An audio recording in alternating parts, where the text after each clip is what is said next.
Hi everyone, welcome back to my channel. In today's video, I will talk about characters in Vindictus. In Vindictus, characters are effectively classes with their own respective weapons and skills. Every characters are DPS, and while their objective is to do damage, not every character can dish out damage as easily. Some characters have more complicated mechanic and may have less survivability than others. In this video, I will be focusing more on the straightforward, beginner-friendly characters, with some aesthetics that new players might prefer. My name is Kanima, and you can find me on my Twitch channel almost every day. Before we jump into the characters, it is important to note that a lot of these characters are segmented by their defensive ability. These defensives can generally be broken down to either evasion, or parry, or block. While the use of them are the same in which to avoid taking damage, there is a clear difference between the two. Evasion gives you invulnerability for a set frame in which after the frame ends, you will be vulnerable to damage. Block or parry, however, counts the frame as a hit, in which you will no longer be hit by the same attack and can stay under the hitbox. Be aware that there are some bosses with multi-hit pattern or strong attacks that can bypass through these defensives. And with that out of the way, let's get into the characters. The first character I would like to recommend is Fiona. Fiona is a relatively simple character, equipped with a longsword and a small shield. She can block with her shield and also has a normal evasion. This gives her great survivability since you can evade or block as necessary. She also has a secondary weapons with long hammer and a giant shield that you can mix and match to change her playstyle. Although you are free to choose, my recommendation goes to the longsword and small shield for new players. Sword Fiona can be described as a heavy counter character. Her longsword allows for a basic normal attack up to 4 times into smash attacks that is stronger depending on how many normal attacks you do before. Some of her skills like Focal Point allows for a wide swings, hitting targets all around her at a decent distance. The longsword also allows her to enhance her shield, allowing her to buff her counter damage.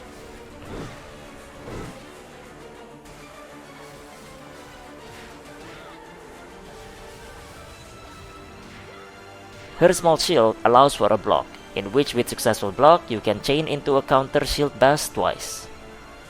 This shield bash has an evasion iframe, so you do not need to worry about getting hit during counters. Note that the iframe of the counters are tied to the counter itself, and may leave you vulnerable if you do not time it well.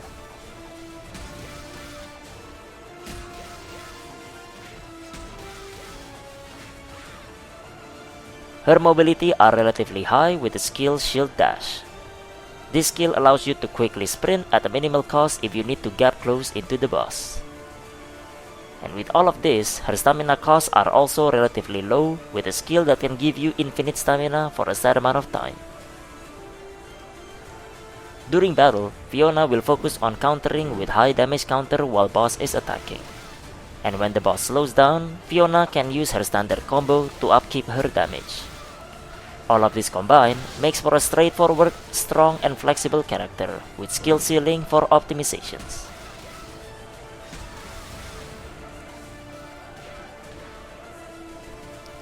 The second character I would recommend is Achel. Achel is a straightforward character equipped with a hasta and a grand torch. Just like Fiona, he can block with his shield and has a normal evasion. The main difference between him and Fiona is that his DPS mechanic revolves around his Torch Crush combo, executed with the tap button. Torch Crush is a 4-string combo that is fully protected with the block frames, and does a really strong damage. It can be used on demand, but has a 30-second cooldown. This is where his other kit comes in. Almost every action Achel does reduces the cooldown of Torch Crush by a set amount. Achel's Spear has a set combo of normal attacks up to 3 times into smash attacks that get stronger depending on how many normal attacks you do before. His final smash attacks reduces Touch Crush cooldown with more reduction on the stronger attacks. Some of his spear moveset also give stamina regeneration instead of cooldown reduction. You can balance this to keep using more Touch Crush while also upkeeping your stamina and never stop attacking. Achel's shield works similarly to Fiona. A successful block can chain into a counter shield bash twice with Evasion iframe as well. This allows you to counter-attack even during boss pattern. Achel cannot enhance his shield to do high-powered damage counter.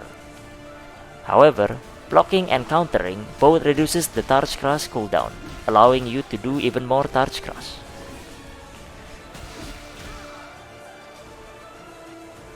His mobility is high with his dodge attack that also restores a large amount of stamina.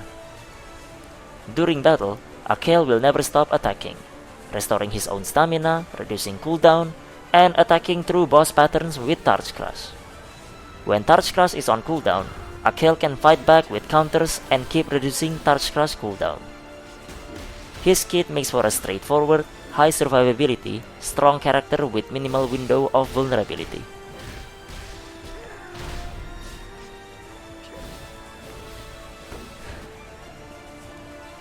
The third character I would recommend is Hurk.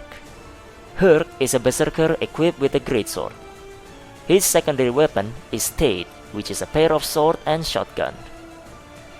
Greatsword is more difficult to play compared to Teide, so this time I'm recommending the secondary weapon for newer players. Teide Hurk is a melee to mid-range character, able to dish out damage while outranging some of boss patterns. Teide's moveset includes the standard evasion and a short parry window with his sword. His melee attacks can restore stamina and lacerate the enemies, allowing your shotgun to do more damage. His shotgun does a lot of damage, albeit with the damage fall off the further you are from enemies. Teide Hurk does not follow the standard combo of normal into smashes. His combo works more as a sword for normal attacks and shotgun for smash attacks. With his sword, he debuffs enemies with lacerate and need to keep attacking with his sword to upkeep the debuff. Some of his skills allows for easier debuff stacking and duration extender, while other can parry and restore his stamina. Teide Hurk's shotgun has its own combo string with continuous smash attacks. He can reload his shotgun with blue bullets and enhance his reload with stronger red bullets. When the chamber is filled with bullets, it allows him to do double shot in most of his smash attacks.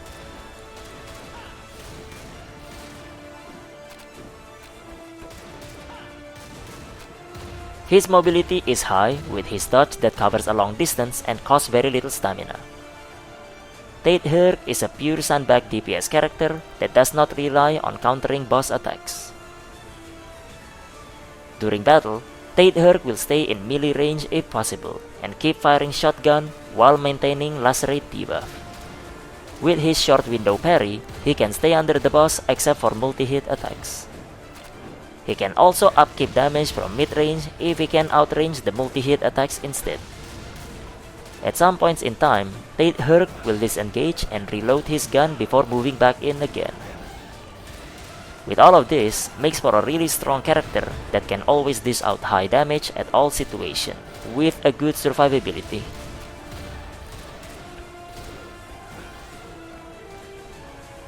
The fourth character I recommend for new players is Letty. Letty is a launcher type character equipped with a cannon called Cruddy. She is a mid-range evasion character that can do damage while also outranging boss patterns. Her mechanic revolves around Cruddy Burst, in which she stacks up resources, plants herself down, and fires cannon shells. Letty follows the standard normal attack up to 3 times into smash attacks.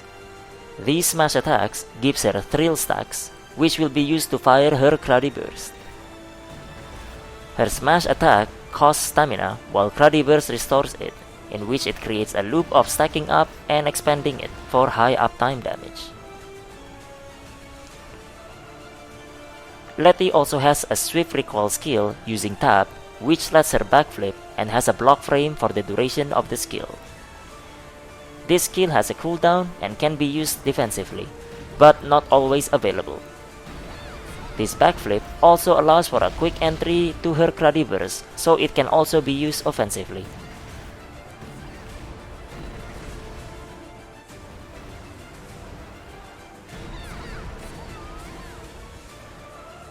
Her mobility is decent for a launcher type character, but is less mobile due to her burst requiring her to stay still for a few seconds. Her survivability is decent with evasion that can be chained twice, but will be vulnerable to hit after her second dodge. Other than that, she is also a sandbag DPS character that upkeep DPS uptime using her range.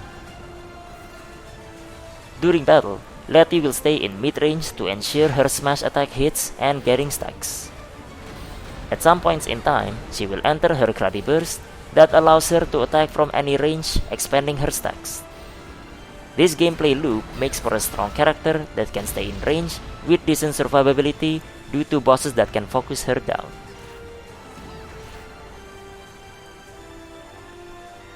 This concludes my recommended characters for beginners in Vindictus. This video does not mean you should not try other classes that interest you.